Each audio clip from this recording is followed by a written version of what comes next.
এই মেয়েটা কালো। বন্ধু তুমি তো সবসময় সুন্দরের পিছনে ঘুরতাম, মেয়ে তো কালো। যা বেটা, এই মেয়ে তো টেরা। সে যা, এটা লক্ষ্মী টেরা। কি টেরা? লক্ষ্মী টেরা। মানে তার কাছে দেখো তার যোগ্যতা আছে বলে তার যতগুলো উইকনেস আছে প্রত্যেকটা উইকনেস ড্রাইভার টু ইউনিক। আল্লাহ আমাকে কালো বানিয়েছে, মন খারাপ করো। এই মন খারাপ যদি এপিজে আবুল কালাম করতেন তাহলে এপিজে আবুল কালাম কি রাষ্ট্রপতি, ভারতের ইতিহাসে সেরা রাষ্ট্রপতি হতে পারতেন? ভারতের ইতিহাসে আর কোনোদিন এত বিশাল মনের, এত বিশাল মাপের রাষ্ট্রপতি কখনো হবে না।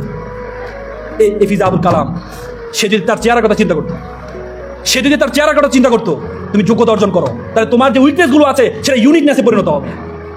আমি ছোট্ট একটা গল্প বলি। আমাদের দেশে একটা ছেলে প্লে বয় ছিল, খুব চমৎকার চেহারা। সে সবসময় সুন্দরী মেয়েদের সাথে প্রেম করতো, এই জন্য পড়াশোনা আর করে নাই, ও এগুলো নিয়ে নিয়ে চলছে। পরে যখন বাস্তবিক জীবনে আসলে যখন চিন্তা করলো, এখন তো কেরিয়ার দিয়ে চিন্তা করতো, বিয়ে শাদী করতে হবে। কারণ বিয়ে শাদী করতে হলে সে চিন্তা করলো নিজে তো ইনকাম করি না, একটা ইনকামওয়ালা মেয়েকে বিয়ে করি, তাহলে অ্যাটলিস্ট তার ইনকাম দিয়ে চলতে পারবো।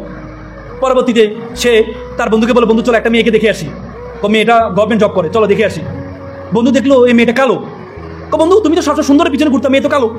যা বেটা, জাতের মেয়ে কালো ভালো, নদীর জল গোলা ভালো।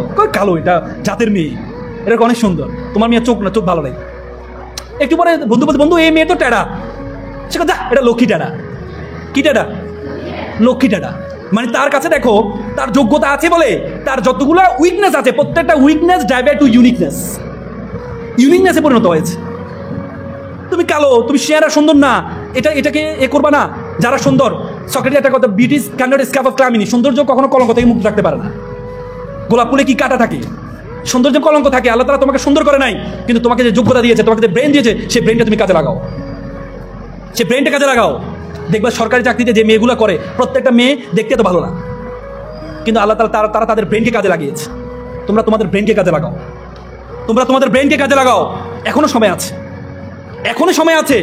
তুমি কি কারো অধীনস্থ থাকবা নাকি অন্যকে অধীনস্থ বানাবা, সেটি নির্ভর করে তোমার উপরে। তুমি কি হতে চাও?